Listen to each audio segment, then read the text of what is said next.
Plus populairement célébré sous le nom d'Halloween, Samhain se trouve à mi-chemin entre l'équinoxe d'automne et le solstice d'hiver, se produisant alors que le cercle de l'année atteint le dernier rayon de la roue. À cette époque, la moisson s'est achevée, le dieu mourant est enterré et la déesse est enfin descendue dans le monde souterrain pour retrouver son bien-aimé. Au-dessus, c'est-à-dire ici-bas, on se prépare alors à l'affaiblissement de la frontière qui sépare ces deux mondes. Beaucoup de païens croient en effet qu'un voile, comme une membrane, sépare le monde des esprits de notre monde physique. Et en ce sabbat, les entités peuvent franchir cette membrane, des fées, des esprits et même des défunts. C'est notamment ce qui en fait une saison idéale pour la magie et la divination. Cette période marque également la fin du calendrier celtique. C'est la fin de l'année et la fuite vers l'hiver. La mort de la nature nous ramène à celle humaine, notre propre mort, comme celle des êtres que nous avons perdus. Ce jour nous enseigne qu'il ne faut pas craindre la mort, qu'elle n'est qu'un passage vers une autre dimension. Nous devons en ce sabbat nous libérer des influences qui n'ont plus lieu d'être et nous préparer ainsi pour de nouveaux départs en novembre. Dans le mythe irlandais, cette fête célèbre le jour où la Morrigan, déesse de la guerre, et le Dagda, le dieu bon des Tuatha Dé Danann, se sont accouplés près de la rivière. Dans ce mythe, la Morrigan représente les forces de la mort et de la lune, tandis que le Dagda représente le soleil et la vie. Au Mexique, la fête du Día de los Muertos rend hommage aux morts par des processions et des offrandes d'aliments et de fleurs. Les gens dressent des autels pour leurs proches décédés, font des crânes en sucre, lavent, décorent les tombes et vont même pique-niquer sur les tombes des personnes qui leur sont chères. Pour ceux qui pratiquent cette célébration, il est d'ailleurs coutume d'attendre en cette soirée la visite des ancêtres décédés.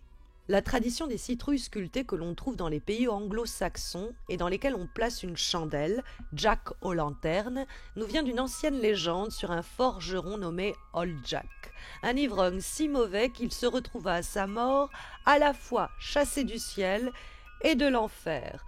Contraint d'errer sur la terre comme un esprit, Jack mit un charbon ardent dans une courge évidée pour éclairer son chemin dans la nuit.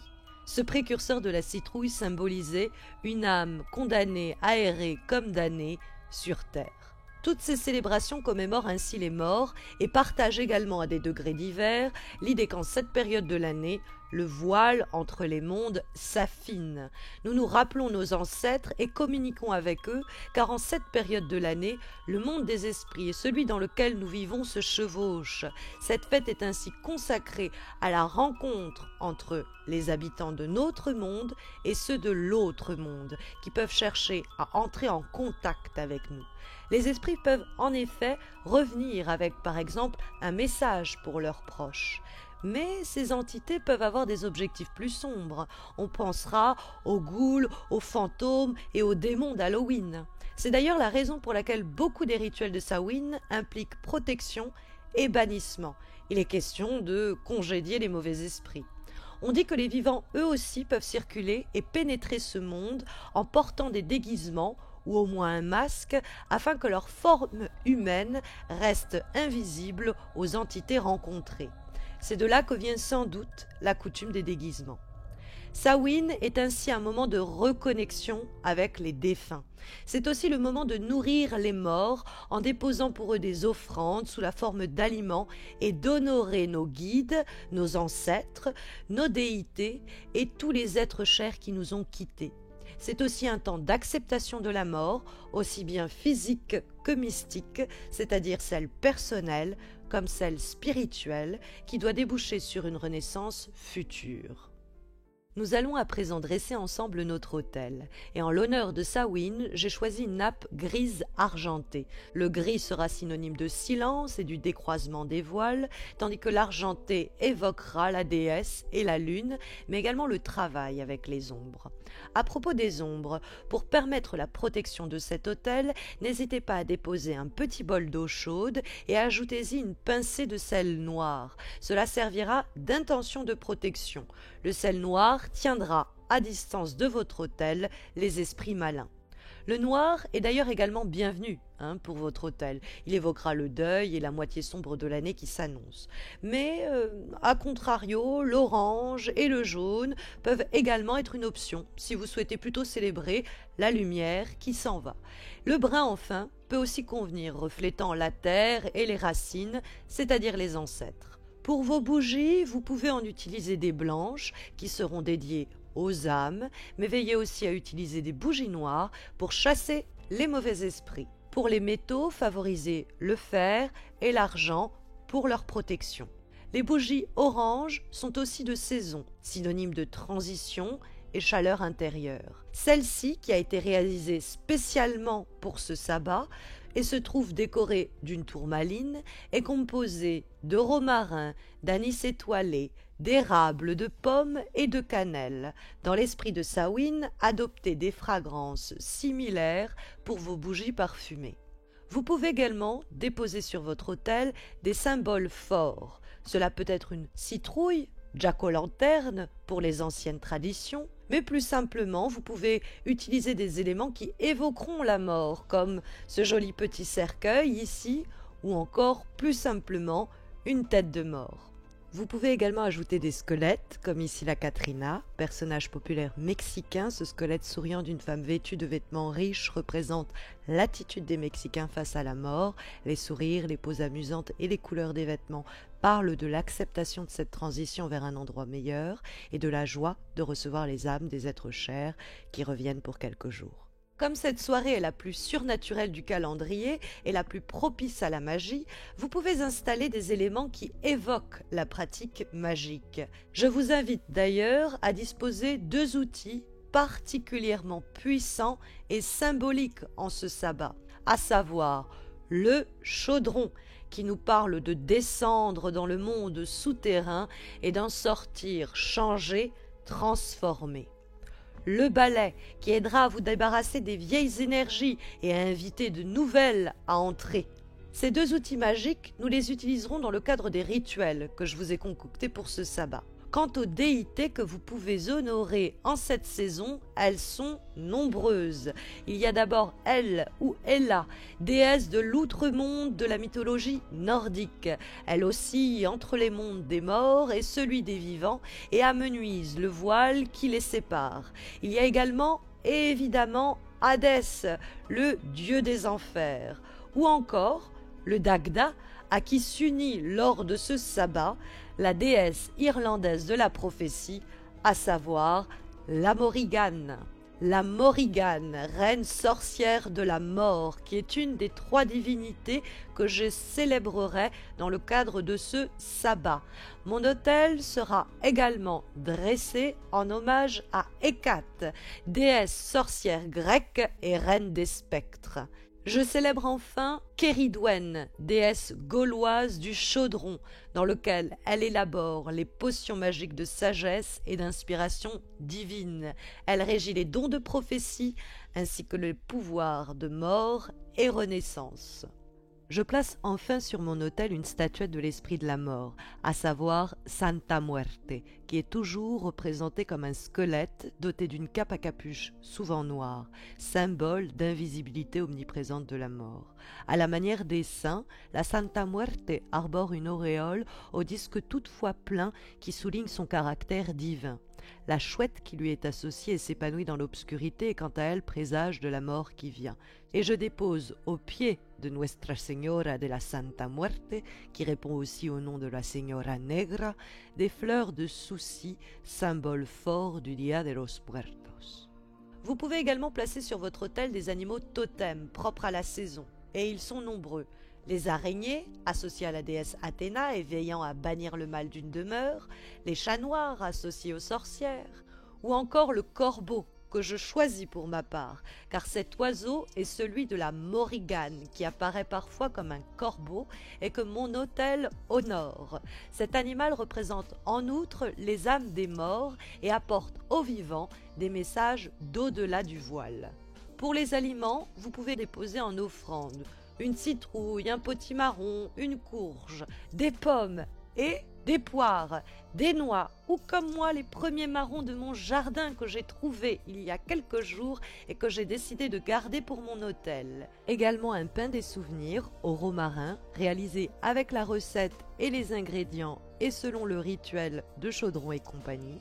Et tel que le veut la tradition mexicaine pour l'autel du Día de los Muertos, nous ajouterons le pan de muerto, ou pain de mort, dont la forme ronde représente le cycle de la vie et de la mort, sa boule du dessus représente un crâne et les bandes sur les côtés des os. Nous ajouterons également des crânes en sucre, calaveras de azúcar, ici comme elles sont plus petites, calaveritas, qui dans la tradition mexicaine sont uniquement destinées à nourrir les morts. Et enfin, l'eau, source de vie, elle est offerte à l'âme pour la soulager de sa soif. Pour vos encens et vos huiles, utilisez comme moi un mélange Samhain créé pour l'occasion. Mais vous pouvez également avoir recours à de la myrrhe ou du romarin pour le souvenir, de la sauge, ça permettra de chasser les mauvais esprits, comme moi ici avec cette baguette florale, et également du copal, présenté ici sous cette baguette florale et en forme d'encens. Le copal était offert par les peuples indigènes à leurs dieux, il était placé sur les autels pour purifier le lieu des mauvais esprits. Pour vos pierres, vous pouvez utiliser de la pyrite, spécialement si vous cherchez à effectuer un travail sur les souvenirs et secrets cachés parce qu'elle aide à révéler les aspects sombres et lumineux d'une situation ou même d'un caractère. Je vous recommande également le jet qui préserve des entités maléfiques en plus de faciliter la communication avec les défunts. L'obsidienne, ici céleste, qui lève le voile pour éclairer la part sombre de votre être afin que vous puissiez retrouver les parties oubliées de vous-même et faciliter leur guérison. L'onyx pour l'autodéfense, cette pierre assurera une protection contre les énergies négatives qui peuvent se montrer en cette nuit si spéciale. Et puis en plus de cela, elle aidera votre intuition. La pierre de lune pour vous accompagner dans vos méditations et travaux occultes et puis pour faciliter l'expression de vos dons.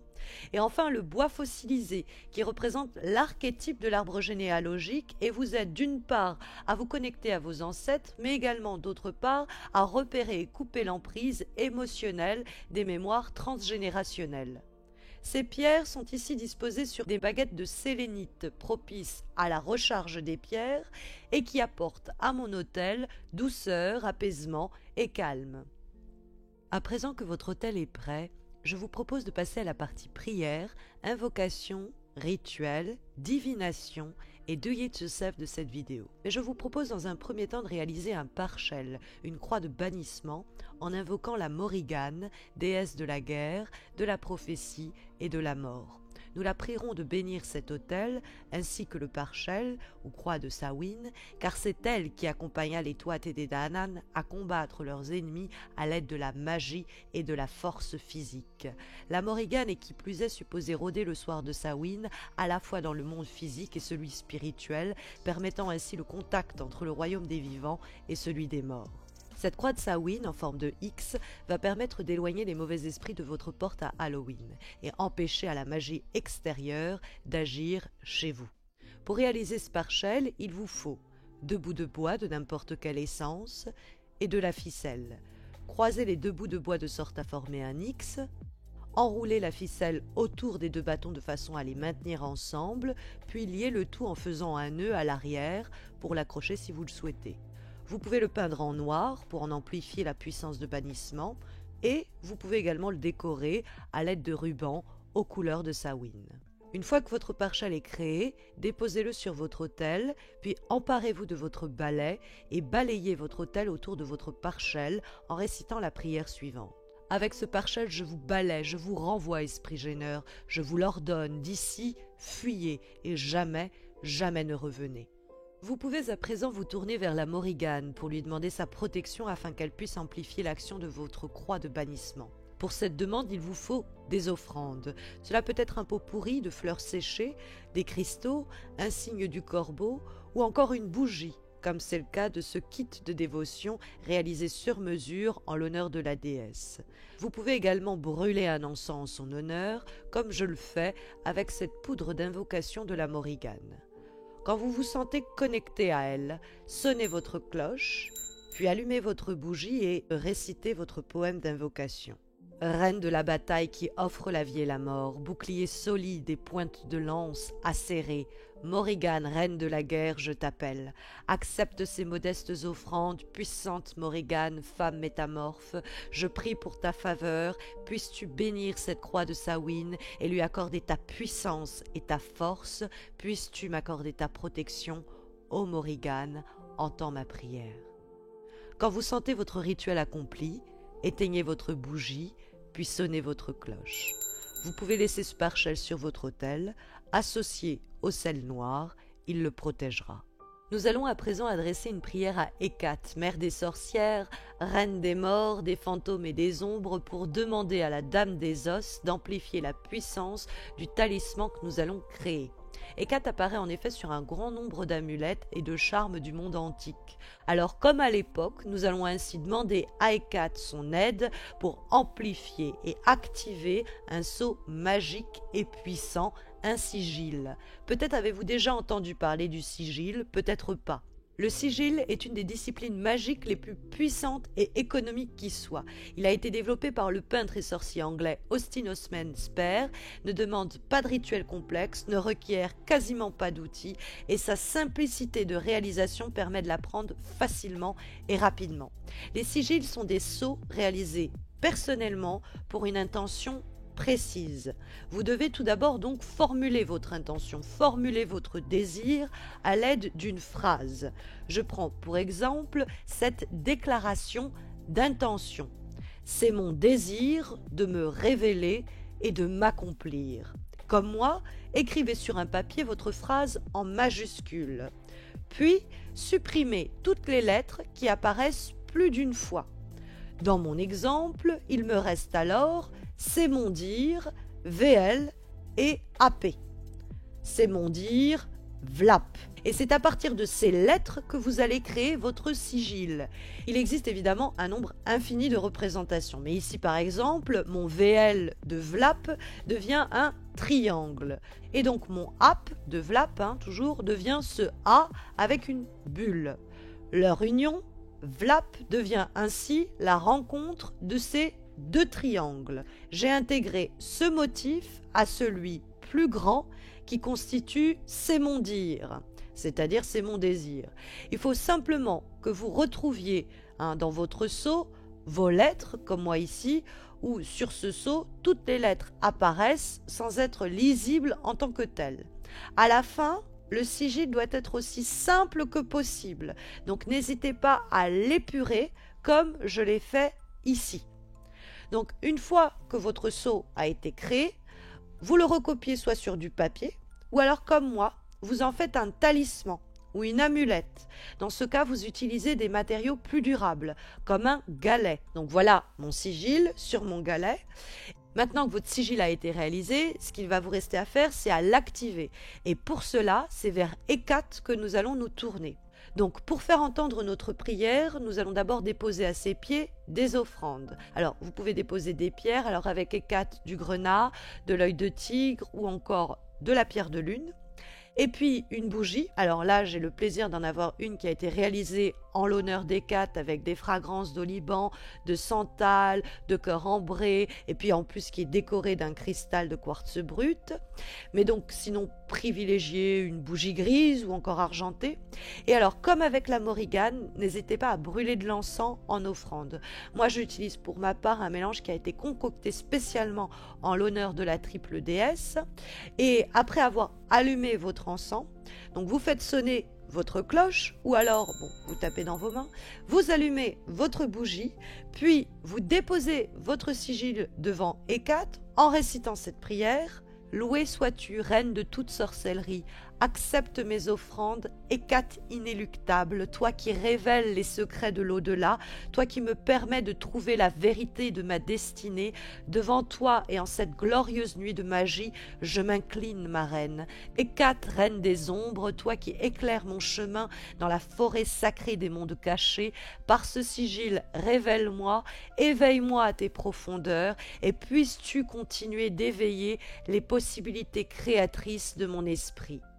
Pour terminer ce rituel, il ne vous reste plus alors qu'à éteindre votre bougie, puis sonner votre cloche ou frapper dans vos mains. Nous allons terminer par une séance de divination par le cristal, le scrying, qui est la technique qui vient du verbe anglais descry, qui signifie distinguer quelque chose de flou et éloigné en regardant attentivement.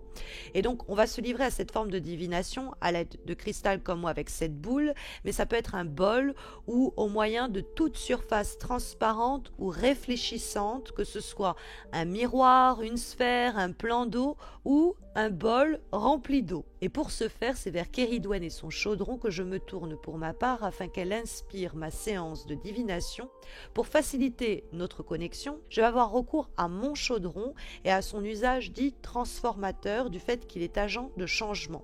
Car Keridwen est précisément considérée par les païens modernes celtiques comme une déesse de la transformation, en plus d'être d'ailleurs aussi celle de la renaissance et de l'inspiration créatrice.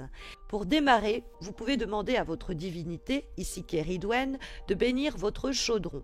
Pour ce faire, il vous faudra une bougie chauffe-plat et des herbes écrasées propres à la divinité que vous priez. Allumez votre bougie, puis placez-la dans votre chaudron et en saupoudrant la bougie, récitez la prière suivante. Salut ô Keridwen, mère sorcière, déesse de l'inspiration et de la magie. Je t'appelle et fais appel à ta sagesse pour que tu bénisses ce chaudron. Puisse-t-il être un réceptacle de connaissances, de révélations et d'opérations réussies. Puisse-t-il être béni en ton nom. Concentrez-vous sur Keridwen et le chaudron, puis quand vous le ressentirez, éteignez votre bougie pour mettre fin à la prière de bénédiction. Maintenant que votre chaudron a été béni par Keridwen, vous pouvez à présent l'utiliser pour y brûler des offrandes en son honneur. Les offrandes que j'adresse à Keridwen sont placées directement dans le chaudron et brûlées pour être source de transformation physique et métaphysique. Sur mon charbon ardent, je place donc cette huile et cet encens conçus spécialement en l'honneur de Keridwen, tout en récitant ma prière de divination à la déesse. Grande Keridwen, déesse du chaudron et pourvoyeuse d'inspiration mystique, je te demande de te joindre à moi cette nuit. Accepte mes offrandes et ouvre-moi les portes qui conduisent au mystère de la sorcière. Bénis et inspire cette séance de divination.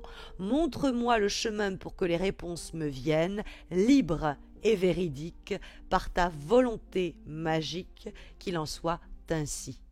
Je vais alors me lancer dans ma séance de divination sur mon autel. Je me protège ainsi en opérant dans un espace sacré. Mais vous pouvez comme moi redoubler d'efforts et utiliser ce sel de protection pour encercler votre boule ou votre bol de cristal afin de bannir toute mauvaise entité. Si vous n'avez pas de boule de cristal, prenez donc un bol rempli d'eau. Relaxez-vous, prenez plusieurs inspirations profondes et fermez les yeux. Prenez votre temps, plus vous serez détendu, plus votre voyance sera efficace. Regardez ensuite la boule de cristal ou l'eau comme si vous pouviez voir au-delà de sa surface extérieure. Votre regard est similaire à celui que vous avez quand vous rêvassez, décentré et vague. Maintenez ce regard et laissez votre esprit ouvert. Laissez les visions se produire naturellement, sans les diriger consciemment. Faites attention à tout ce dont vous faites l'expérience. Notez s'il le faut. Quand les images et les impressions commencent à s'effacer, il est temps de mettre un terme à la session et de s'ancrer. Fermez les yeux, respirez profondément pendant un moment, videz votre esprit avant de rouvrir les yeux pour terminer cette séance de scrying. Voilà, c'est une vidéo riche que je vous présente ici, en tout cas je l'espère, et j'espère que vous arriverez à piocher ce qui résonne le plus en vous pour célébrer ce sabbat de Samhain. N'hésitez pas à laisser un message, à commenter, à liker, à vous abonner, ça me prend un temps fou, je dois vous l'avouer, et le moindre des encouragements est bienvenu pour continuer cette série de vidéos. Pour réaliser cette vidéo, je me suis inspirée de tout un tas d'ouvrages publiés aux éditions Danaé, que je remercie pour ce joli projet que je réalise réalise donc en partenariat avec eux, avec une équipe magique. Et il y a donc d'abord évidemment l'ouvrage indispensable de la saison, Samhain, rituels, recettes et traditions de la fête des morts, avec au sommaire les anciennes pratiques, les nouvelles pratiques, les sorts, donc l'ouvrage de chevet pour la saison. J'ai également travaillé avec ECAT et pour ce faire, j'ai aussi lu deux des ouvrages, à savoir donc Au seuil du sanctuaire et Manuel de dévotion. Donc Au seuil du sanctuaire, ça vous permet vraiment de saisir le mythe de ECAT, les rituels de magie, de symboles de cette triple déesse. Et donc c'est un ouvrage, ma foi, fort complet que je vous recommande si vous voulez en savoir un petit peu plus sur eh bien, son histoire. Puis vous avez également donc le manuel de dévotion qui, comme son intitulé l'indique, est là pour eh bien, nous donner tout un tas de prières pour invoquer et prier eh bien, la triple déesse, un ouvrage également que je recommande si vous priez cette déesse. Alors, également, le livre sur la Morrigan, à la rencontre des grandes reines. Vous avez pu me voir vous en parler sur les réseaux. N'hésitez pas à m'y retrouver. Je vais publier les correspondances de Samhain en termes de plantes, de fleurs, etc. Et donc, je vous parlais de cet ouvrage sur la Morrigan, ou les Morrigan d'ailleurs, je devrais dire, parce que j'ai appris beaucoup de Morgane Daimler au sujet de cette divinité et de ses deux sœurs, les Morrigan, dont nous parle cet ouvrage que je vous recommande également si cette déesse vous parle. Et puis, eh bien, l'ouvrage, et je suis mais tellement contente qu'ils en aient sorti un à ce sujet. Quand je l'ai découvert, j'étais pas au courant et je cherchais des ouvrages sur la Santa Muerte et en voici un, écrit donc par Thomas Prower, La magie et la mystique de la mort, qui nous raconte eh bien, comment prier la Santa Muerte, le rôle qu'elle joue, ses mystères, ses secrets. On revient à la mythologie de cette sainte et à tous les sortilèges qu'elle peut réaliser. C'est un vrai outil de travail sur le plan magique. Je vous recommande, et c'est franchement mon vrai coup de cœur, je vous recommande le traité de magie pratique sur les sigils. C'est vraiment un ouvrage en or, comment pratiquer la magie de façon très personnelle, de façon très intime et avec très peu de moyens et pourtant d'une grande puissance. C'est l'ouvrage à avoir sous la main. Je vous le recommande, c'est vraiment mon coup de cœur. Et puis, pour les personnes qui sont intéressées par le scrying, évidemment, l'ouvrage Boules et bols de cristal, les outils de voyance anciens et modernes. L'ouvrage m'a appris tout un tas de choses sur les bols et je vous le recommande pour les personnes qui s'initient, aussi bien d'ailleurs que pour les personnes qui pratiquent depuis longtemps. Alors, dans la même collection, évidemment, pour commencer, le chaudron de la sorcière, l'art, les traditions et la magie des récipients rituels. Là aussi, j'ai appris, mais vraiment tout un tas de trucs sur le chaudron. C'est vraiment pareil, un ouvrage super pratique et à la fois aussi plein d'informations théoriques essentielles.